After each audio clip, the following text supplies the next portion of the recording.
et le procès de Nuremberg. C'était une robe noire, vertigineuse, une robe qui dévoilait la chute de rein la plus célèbre de l'histoire du cinéma français dans les années 70. Cette image a fait de Mireille d'Arc un fantasme national, une icône de liberté et de légèreté. Le monde entier voyait en elle la grande sauterelle, cette blonde solaire au sourire éclatant qui semblait traverser la vie sans jamais toucher le sol. Mais ce que le public ignorait, ce que les caméras ne montraient jamais, c'est que sous cette soie noire qui glissait sur sa peau se cachait une réalité bien plus sombre. Juste de l'autre côté de ce corps adoré sur sa poitrine courait une longue cicatrice, la marque indélébile d'un cœur qui, depuis sa naissance, battait à contretemps. Bienvenue sur la chaîne Icônes et Silences, où nous explorons les vérités cachées derrière les légendes. Aujourd'hui, nous n'allons pas seulement parler d'une actrice ou de l'ancienne compagne d'Alain Delon. Nous allons vous raconter l'histoire d'une survivante, une femme qui a passé sa vie à sourire devant les objectifs tout en menant un combat silencieux et acharné contre la mort, contre les préjugés et contre une industrie qui ne voulait voir en elle qu'une belle poupée. Beaucoup pensent tout savoir de son histoire d'amour mythique avec le guépard Alain Delon. On a dit qu'ils s'étaient séparés parce que l'amour s'était éteint. C'est faux. La vérité est infiniment plus cruelle. Avant de nous quitter, Mireille d'Arc a brisé le silence sur les véritables raisons de ses sacrifices. Elle a évoqué 3 douleurs, 3 blessures invisibles qu'elle n'a jamais pu pardonner totalement. Mais pour comprendre pourquoi elle a accepté de sacrifier son droit d'être mère, pourquoi elle a choisi de risquer sa vie pour un homme, il faut remonter bien avant la gloire. Il faut revenir à ce jour terrible de son enfance où une simple phrase prononcée par son propre père a failli la briser à jamais. Qu'a-t-il bien pu lui dire pour qu'elle se sente toute sa vie durant comme une intruse dans sa propre existence? La réponse à cette question est la clé de tout son destin et nous allons la découvrir ensemble. Pour comprendre la femme, il faut regarder la petite fille. Imaginez Toulon dans les années 50, l'atmosphère étouffante de l'arrière-boutique d'une petite épicerie familiale. C'est là que grandit la petite Mireille Aigrose, une enfant frêle aux grands yeux interrogateurs. Mais dans cette maison, l'air est lourd de non-dits et de soupçons. Son père, Marcel, un homme dur et taiseux, ne la regarde pas comme un père regarde sa fille. Il la scrute avec une froideur terrifiante, cherchant sur son visage les traits d'un autre homme. Le terrible secret qui a empoisonné son enfance tient en un seul mot, une insulte silencieuse qui planait au-dessus de son berceau. Bâtarde. Marcel était persuadé que Mireille n'était pas de lui, mais le fruit d'une liaison supposée de sa femme avec un marin de passage. Cette suspicion a creusé un fossé infranchissable entre le père et la fille. Il ne la battait pas, pire que cela, il l'ignorait ou lui faisait sentir qu'elle était une étrangère sous son propre toit, une erreur de parcours, une enfant du péché qui n'aurait jamais dû naître. Cette violence psychologique a laissé une empreinte indélébile sur son âme. Mireille a grandi avec la conviction déchirante qu'elle devait payer sa place sur terre, qu'elle devait expier la faute de sa simple existence. C'est ici que s'est forgé son caractère d'une résilience hors du commun. Pour survivre au manque d'amour paternel, elle a décidé de devenir irréprochable, solaire et indispensable aux autres.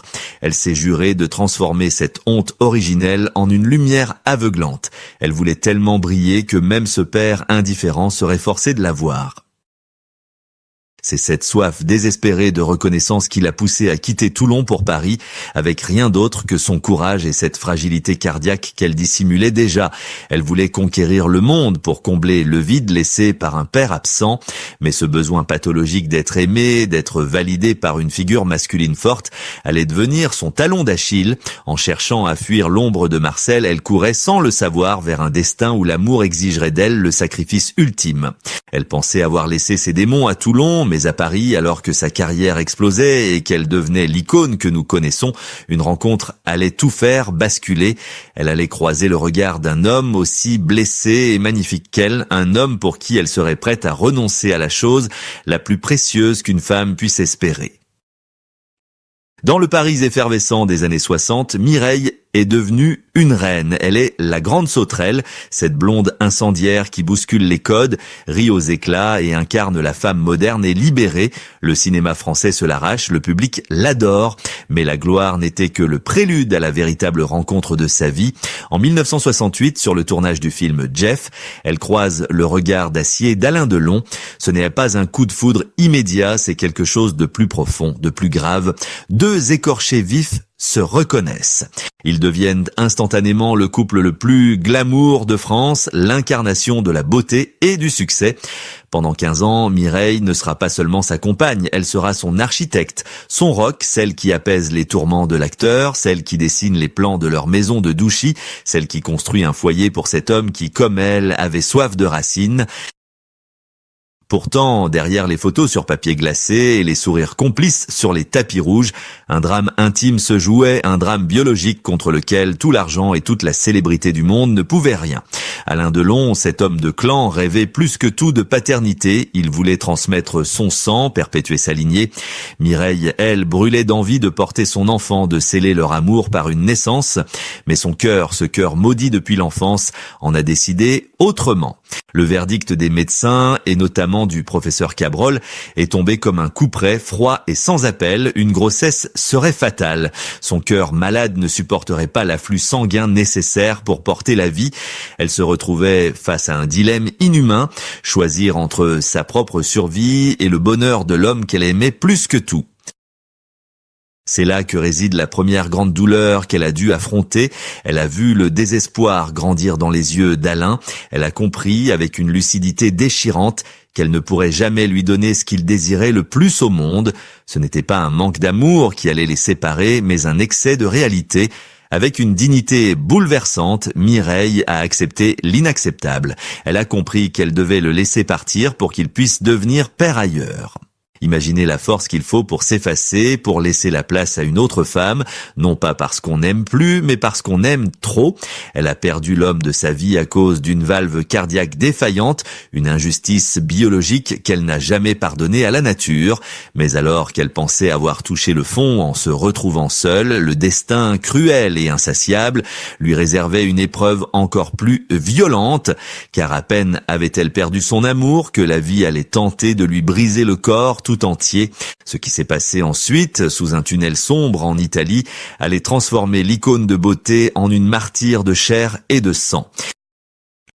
Le 7 juillet 1983, le destin frappe à nouveau brutalement sous la voûte sombre du tunnel du Val d'Aoste en Italie.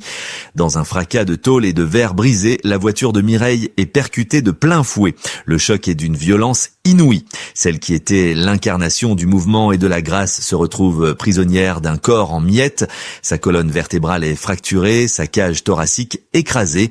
Allongée sur un lit d'hôpital à Genève, immobile, le corps enserré dans des corsets de plâtre, Mireille découvre alors le visage le plus hideux de la célébrité, l'oubli.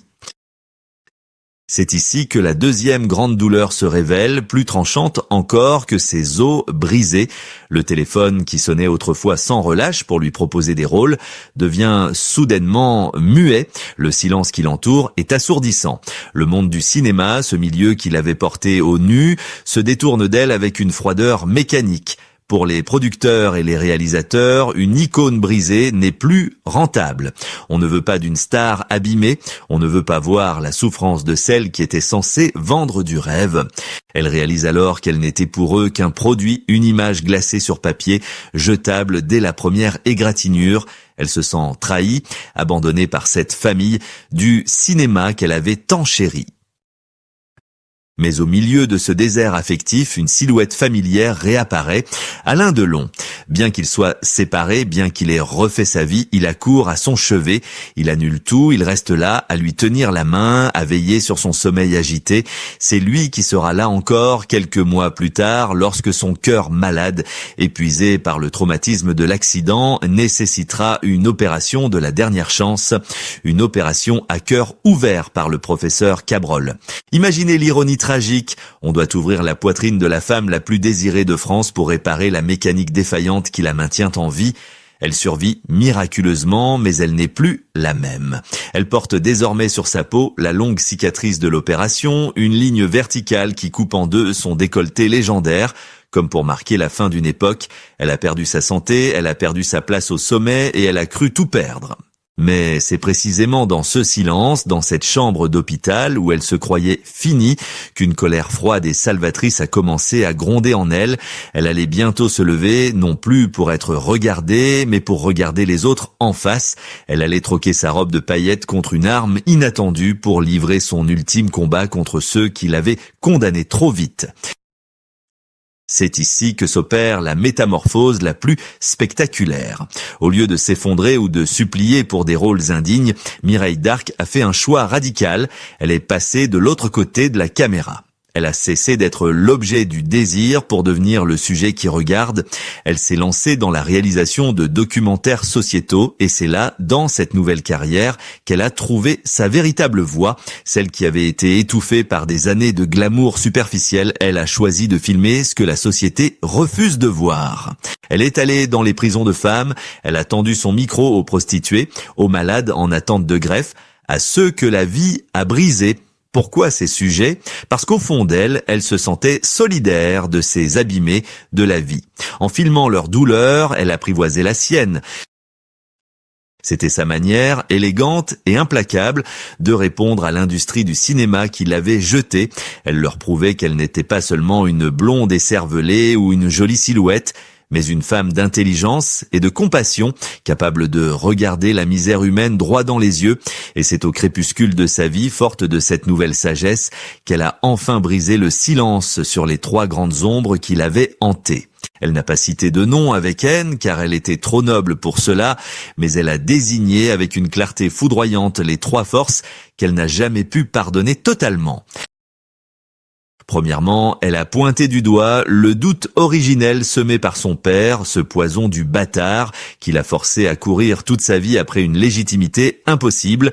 Deuxièmement, elle a condamné la cruauté de la biologie, ce cœur traître qui lui a volé la maternité et, par extension, l'homme de sa vie, la laissant avec des bras vides et une chambre d'enfant imaginaire. Et enfin, elle a dénoncé l'hypocrisie du système médiatique, ses amis de beau temps qui l'ont laissé seul face à la mort en 1983, lui apprenant brutalement que dans ce monde de paillettes, on n'aime que ceux qui brillent, jamais ceux qui souffrent. En nommant ses douleurs, elle ne cherchait pas la pitié, elle reprenait le contrôle. Elle signait là sa plus grande victoire, celle de définir elle-même qui elle était, bien loin des clichés réducteurs. Mais alors que son cœur fatigué s'apprêtait à battre ses derniers coups, Mireille Darc avait encore un dernier message à nous transmettre, une ultime leçon de vie bouleversante qui résonne aujourd'hui comme un testament spirituel pour nous tous. Le 28 août 2017, ce cœur qui avait tant battu, tant aimé et tant souffert a fini par s'apaiser pour toujours. Jusqu'au dernier souffle, Alain Delon était là, tenant la main de celle qu'il appelait la femme de sa vie, bouclant ainsi la boucle d'une histoire d'amour que ni le temps ni la séparation n'ont pu effacer. Mais l'héritage de Mireille Darc dépasse de loin ses rôles au cinéma ou ses amours célèbres. Son histoire est un miroir tendu à chacun de nous. Elle nous rappelle que derrière les paillettes et les sourires de façade, il y a souvent des êtres humains qui hurlent en silence. Elle nous a appris que la véritable force ne consiste pas à être invincible, mais à transformer ses blessures en une source de lumière pour les autres. Elle a refusé d'être une victime. Elle a refusé que son père, sa maladie ou l'industrie du cinéma définissent qui elle était. En brisant le silence à la fin de sa vie, elle n'a pas cherché à régler des comptes, mais à nous laisser une vérité essentielle. La gloire est éphémère, la beauté fane, mais la bonté et le courage sont éternels. Aujourd'hui, quand vous reverrez cette robe noire mythique, ne regardez plus seulement le décolleté vertigineux, regardez la femme qui la porte, pensez aux cicatrices qu'elle dissimule et au cœur immense qui battait juste en dessous. Mireille Darc n'était pas seulement une icône française, elle était la preuve vivante que l'on peut tout perdre et rester digne, que l'on peut être brisé et continuer à aimer. Si l'histoire de cette grande sauterelle au cœur fragile vous a touché, si vous pensez aussi qu'il est temps de regarder les artistes avec plus d'humanité, faites-le nous savoir. N'oubliez pas de vous abonner à Icônes et Silence et de partager cette vidéo pour que la voix de Mireille continue de résonner. Dites-nous dans les commentaires quelle est, selon vous, la plus grande force de Mireille d'Arc. Était-ce sa beauté ou sa résilience face au destin? Nous attendons vos réponses. Merci de nous avoir écoutés et à très bientôt pour dévoiler ensemble l'histoire secrète d'une autre légende.